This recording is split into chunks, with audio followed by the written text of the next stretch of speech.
Alright YouTube, as promised, I'm going to start making some videos on the rarer variations of the Mosin and the SVT, which you can see in the back leaning against the wall over there. We're going to start off with the M38 Carbine.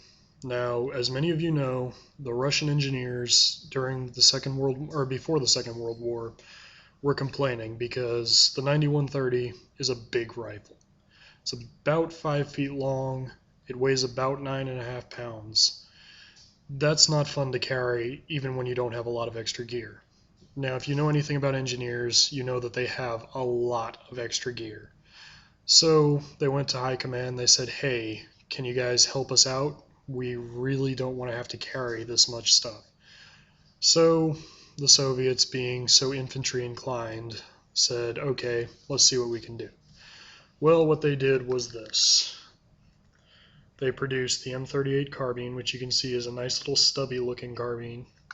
It's roughly 8 inches shorter, I'd say, maybe up to 11 inches. I haven't really measured, but it uses the same exact action as the regular 9130, round receiver, as you can see. There were some of these that were produced with the hex receivers.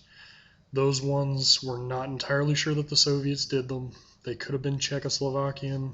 They were probably not Soviet, but you'll see them periodically. The specific one was Finnish captured during the Winter War. As you can see, well, really you can't see the SA, but it's there. It's right about there where my middle finger is. But yeah, these were favored by Soviet engineers. They were often given to women as well because I guess the Russians thought that women couldn't carry as much. I don't know. Anyway, they feature the same exact action. Everything is interchangeable on these with the regular 9130 except for the stock and the barrel and the rear sights. The rear sight was changed from the standard milled rear to a sleeve style that actually fits over the barrel and is pinned right about here. And the front sight base is a little bit wider than a regular 9130 because it just fits right over here. These barrels were never turned down to accept a bayonet like the 9130s were.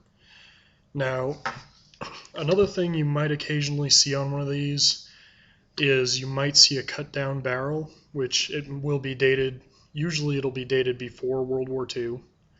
I've personally seen a couple from 38, some from 31. They were just 9130s that the Russians decided, hey, we can't really use this as a 9130 anymore. Why don't we just cut it down to a 38 carbine? So there's that. I mean, don't count on finding one, but if you do, I'd recommend grabbing it because they're rare. Overall specifications are pretty much the same as the 9130. The power is basically the same. The accuracy is somewhat reduced. This will not hit targets at 800 meters.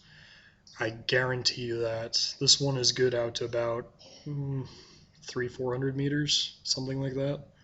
The sights are very optimistically graduated out to 1,000 meters. I really wouldn't recommend trying that because your bullet's not going to land anywhere near where you aimed.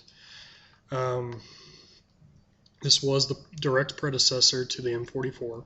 You'll see the big difference is the M44 has a folding bayonet attached to the side here. Also, usually M44s are slightly cheaper.